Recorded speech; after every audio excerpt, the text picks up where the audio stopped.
In electrical technology, the terms voltage and potential difference are used interchangeably and often interpreted to mean the same thing, even though there are sound reasons for making a clear distinction between the two in certain circumstances. Add the concept of EMF to the mix, and things can quickly become confusing, particularly for those in the early stages of their training in electrical engineering. The latter concept of EMF, or electromotive force, has caused much confusion, and the current usage has little in common with the concept of a novel force proposed by Alessandro Volta at the beginning of the 19th century. The difficulty with EMF led the International Electrotechnical Commission to relegate the term EMF to the status of deprecated. But common usage of the term EMF is entrenched, and any attempt to remove it from the electrical engineering vernacular is bound to fail. EMF is typically attributed to the voltage observed between the terminals of an unloaded source of electrical energy. In this discussion, I apply these terms in the context of a circuit energized by electromagnetic induction.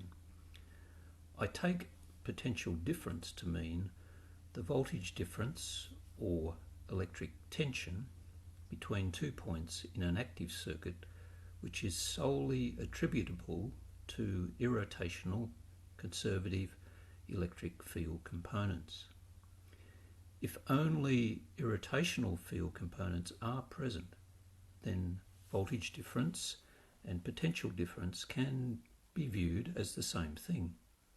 Where electromagnetic induction is involved, EMF is attributed to a non-conservative solenoidal electric field which arises together with a time-varying magnetic field. In the same manner as a conservative electric field, this non-conservative induced electric field acts on electric charge carriers to produce an electric current in a closed circuit. The effect of the induced electric field is typically modelled in circuit analysis as a localized source of electrical energy. In this video, I analyse conditions that might exist in a simple circuit model energized solely by electromagnetic induction. I will firstly introduce the concept of the generalised Ohms law and then make use of that law as part of the circuit analysis. The idea is often expressed by commentators that Ohms law does not apply where there is electromagnetic induction. This idea is not supported in texts on electromagnetic theory. I first consider how the generalised Ohms law is related to current conduction in material media. Shown in this figure is a passive circuit element of uniform cross-sectional area A and length L carrying an instantaneous electric current of I amperes. Suppose the element is made from an isotropic material of resistivity ρ or conductivity sigma. If the current is distributed uniformly across the element cross-sectional area, we can assume the current density J is the same at any location in the material. For the current I to flow, there must be an internal uniform electric field, E total, pushing the charge carriers longitudinally in the circuit element between the terminals A and B. Electrons would be migrating between terminal B to A through the material atomic lattice under the influence of the total electric field. The microscopic form of Ohm's law shown here relates the current density at some location to the material conductivity and the electric field strength at that location. It is one of the constitutive relationships required for solving Maxwell's equations in material media. The relationship may be recast in terms of the material resistivity for the total electric field driving current flow in the circuit element. It is possible that the total electric field in the circuit element will be the combination of both conservative and induced components.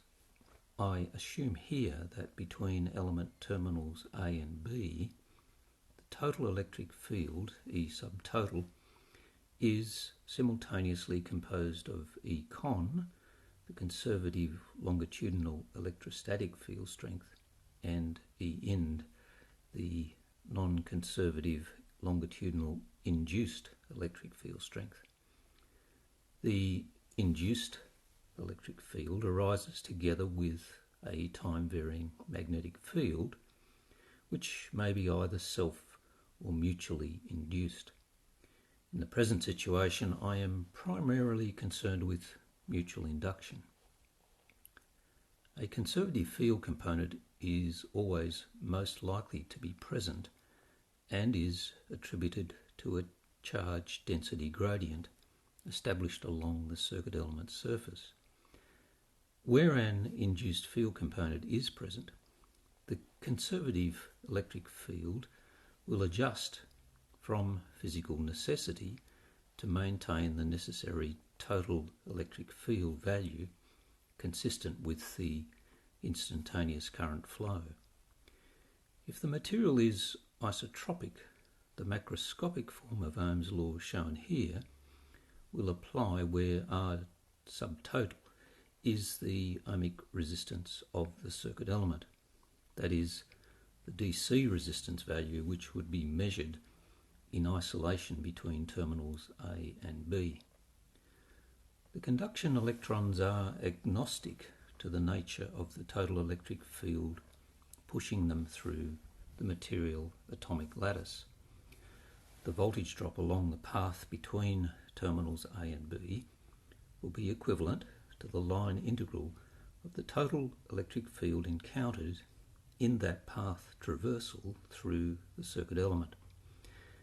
Expanding the relationship for the total field leads to the result that the line integral yields two entities, a scalar potential difference and an induced EMF.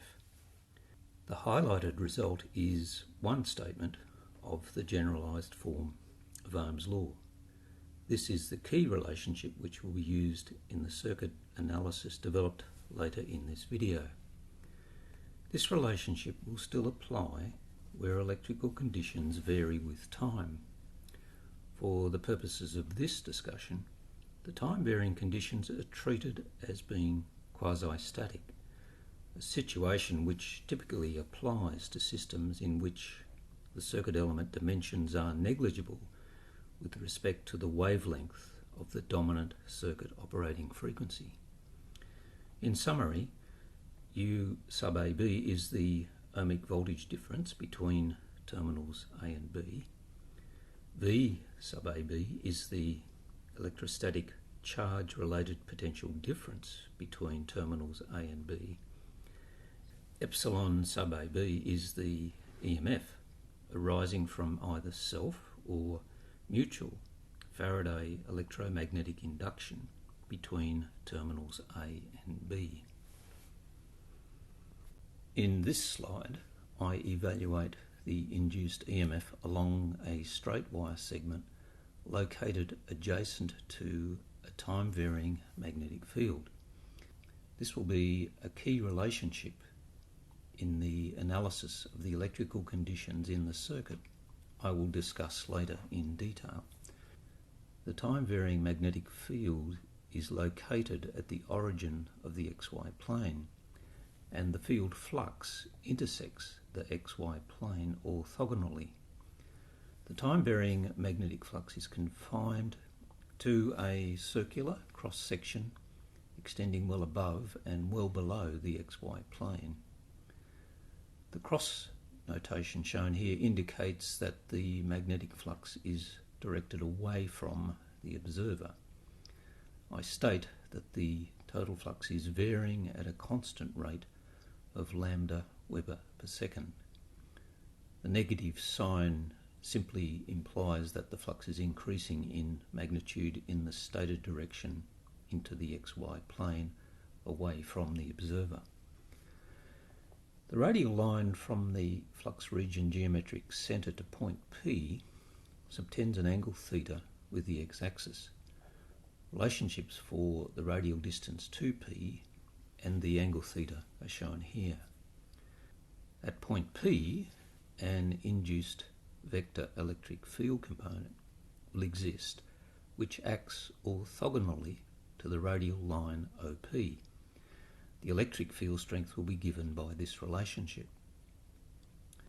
An electric field component can be resolved at P which is directed parallel to the conductor segment AB. The strength of this parallel component will simply be the product of the total induced term and the cosine of angle theta. The relationship for this longitudinal field component may then be stated in this form, in which the only variable is the y value. Integration of this relationship along the path A to B will yield the induced EMF along that conductor segment. The integration limits will correspond to the y coordinates of points A and B. The result of the integration between the aforementioned y-axis limits is shown here. The inverse tangent terms are immediately recognisable as angles alpha and beta shown in the figure. Alpha and beta will have units of radians. The result for the induced EMF between nodes A and B will therefore reduce to this simple relationship. So the relevant time-varying flux component associated with the induced EMF along segment AB corresponds to the fraction of the total flux bounded by radial lines OA and OB having azimuthal angles alpha and beta. I assume this relationship only holds for the case of the confined circular cross-section of time-varying magnetic flux. I also assume the flux is uniformly distributed within the cross-section region. What the result does imply is that the shape of the wire segment between nodes A and B can be quite arbitrary, and the induced EMF between the nodes will be the same. Proof of this for such an arbitrary path would be computationally difficult. A clearer perspective can be gained by adding another path along which the induced electric field can be evaluated. Consider this path denoted by the red dashed line, which together with the straight segment AB would complete a path completely encircling the time-varying magnetic flux. The partial circular segment S to A is concentric with the field cross-section. The induced electric field along this partial circular path would be uniform and subject to the relationship shown here. The induced EMF along the part circular path S to A will therefore be given by this relationship. The induced electric field along the radial path B to S will be zero, as will be the induced EMF in that segment. Per Faraday's law, the total induced EMF around the closed loop path must be lambda volts. The calculated value of the induced EMF between nodes A and B is therefore consistent with Faraday's law. The circuit problem I consider consists of a rectangular loop which is formed from two discrete resistors interconnected by good conductors. Resistor R1 is a 50 ohm resistor and R2 is a 301 ohm resistor. Nodes of interest around the closed loop are annotated as shown.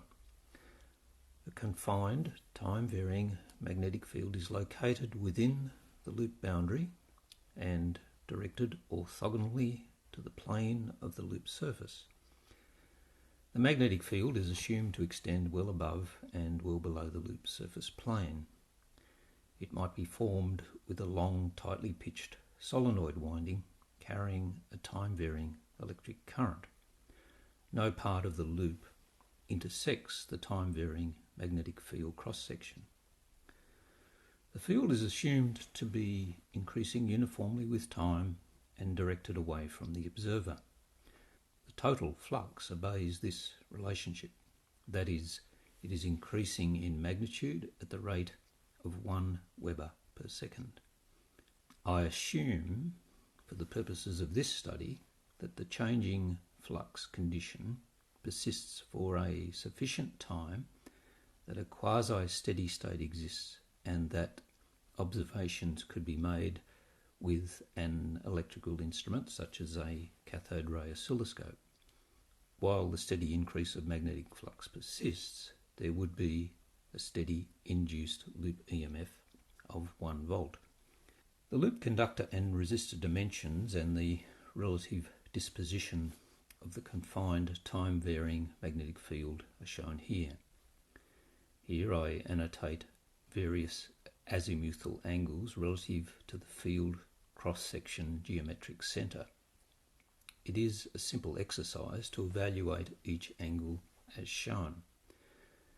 As shown in the previous slide, those angles are useful for determining the induced EMF along the circuit segments associated with those angles. A constant loop current will be rapidly established once the time-varying magnetic field is established. The steady current will persist as long as the enclosed magnetic field increases uniformly.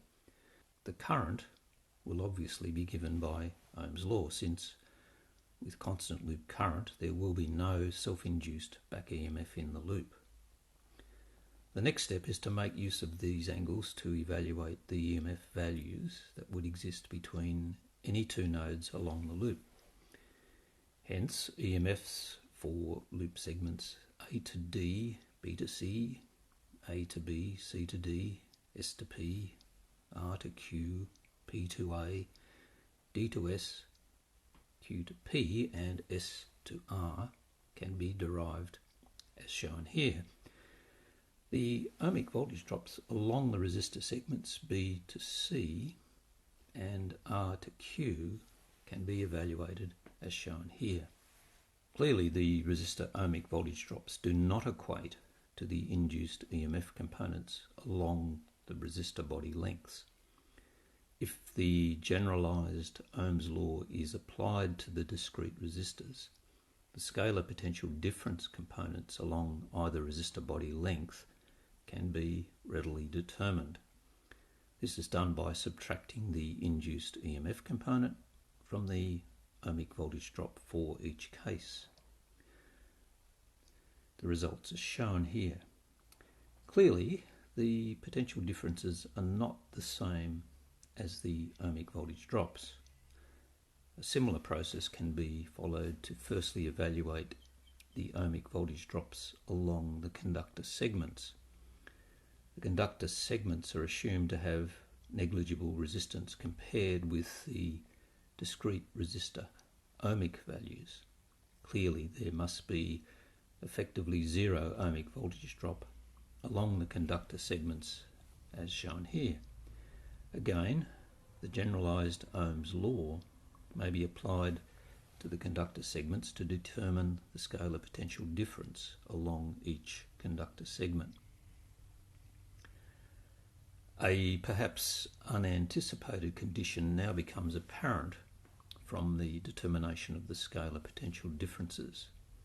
A summation of the potential differences between nodes A and D equates to 0, notwithstanding the fact that an electric current is flowing between the nodes A and D. Since the potential difference between the two nodes arises from the electrostatic fields set up around the loop, it would be expected that the potential difference between A and D would be path independent. A further point to note is that the sum of the ohmic voltage drops around the entire loop equates to the loop EMF. In this case, the loop EMF appears exclusively as ohmic voltage differences across the discrete resistor bodies and nowhere else. The question obviously arises as to whether this is or isn't a confirmation of the applicability of Kirchhoff's voltage law. KVL is often stated in this form, that is, the sum of the induced EMFs equates to the sum of the ohmic voltage differences. KVL is sometimes stated differently, namely that around any closed path in a circuit, the sum of the electromotive forces of the sources equals the sum of the potential differences occurring in the energy sinks. That statement breaks down in this situation, primarily because there are non-conservative electric fields. The sum of scalar potential drops in the sinks, that is the discrete resistors, in this situation is the addition of V sub BC and V sub RQ, which does not equate the loop EMF. This is perhaps why it is often stated that unless time-varying magnetic fields are highly localized within magnetic circuits, the very notion of potential difference in a circuit linked by a time-varying magnetic field is a meaningless concept. Suppose identical voltmeters were connected to the nodes A and D in the manner adopted in the Lewin experiment. I assume that none of the time-varying magnetic flux intersects the closed loop surfaces formed by the voltmeter connections to the secondary loop. I also assume the voltmeter currents would be orders of magnitude less than the loop current of nearly 3 milliamps. It would be observed that the voltmeters indicate the ohmic voltage difference along the adjacent secondary loop segment defined by the particular voltmeter's points of connection to the secondary loop. The discrete resistor values would be much greater than the conductor ohmic values, and the voltage indications would equate in magnitude to the ohmic voltage drop across the discrete resistors. The ohmic voltage drops along the conductor segments A to B, C to D, A to P to Q, and R to S to D would be negligible. As observed in the Lewin experiment, the voltage indications would also differ in polarity. In the next slide, I develop a proof of the indication that would be observed on the left-hand side voltmeter connection. I consider a somewhat contrived connection of a voltmeter to the left-hand side of the loop between nodes A and D. The voltmeter is modelled as its internal sensing resistance Rm. In the orientation shown, the EMF component between terminals M1 and M2 will be subject to the azimuthal angle indicated in the diagram. The assumed voltmeter test lead placements are added here. A very small current I sub m will flow along the voltmeter path. The current Im will be orders of magnitude less than the secondary loop current. Test lead segments A to T1 and T2 to D lie along radial lines which pass through the magnetic flux region cross-section geometric centre. There will be zero induced EMF along either of those segments. Segments T1 to M1 and M2 to T2 lie along fixed radial arcs concentric with the flux cross-section geometric centre. These arc segments will each have the same induced EMF, subject to the equal azimuthal angles also shown in the diagram. All the voltmeter lead conductor segments must have zero ohmic voltage drop. There is zero time-varying magnetic flux intersecting the surface defined by the closed boundary formed by the voltmeter connection to the secondary loop. Whilst there will be induced EMF components along segments of this closed path, there cannot be a non-zero resultant sum of the induced EMFs encountered in a unidirectional traversal of the path. The test lead segments A to T1 and T2 to D have zero induced EMF and zero ohmic voltage drop. Based on the generalised Ohms Law, there must be zero potential difference along either segment A to T1 or T2 to D. Also, in applying the generalised Ohms Law to the segments T1 to M1 and M2 to T2, it must be true that the potential differences across those segments must be equal to the negative of their induced EMFs. It is expected that scalar potential differences are path independent, even where induced EMFs are present. The potential difference V sub AD can be assigned a zero value for the voltmeter connection to nodes A and D, as shown in this relationship.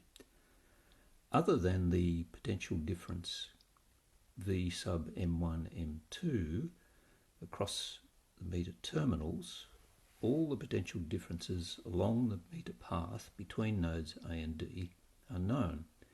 Thus, the potential difference V sub M1, M2 may be deduced using this same relationship.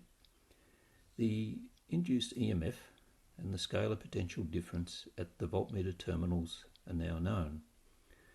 The generalised Ohms Law can then be applied to the voltmeter terminal conditions at M1 and M2 to determine the voltmeter reading. The voltmeter will typically indicate the ohmic voltage drop across the resistance Rm, that is the product of Im and Rm. This ohmic voltage drop will equate to the sum of the potential difference and the induced EMF across terminals M1 and M2. The voltmeter indication is clearly the same as the ohmic voltage drop across resistor R1. There are zero resultant voltage drops across any of the voltmeter test lead segments. The voltmeter indication and the R1 terminal voltage are simply equal to the induced EMF which would exist between the terminals A and D along either the secondary path, A to B to R1 to C to D, or the voltmeter path between terminals A and D. This again confirms the expectation that the secondary loop induced EMF appears exclusively in total as ohmic voltage drops across R1 and R2. The interesting point to note is that whilst there is an ohmic voltage difference between nodes A and D, there is zero potential difference between those nodes.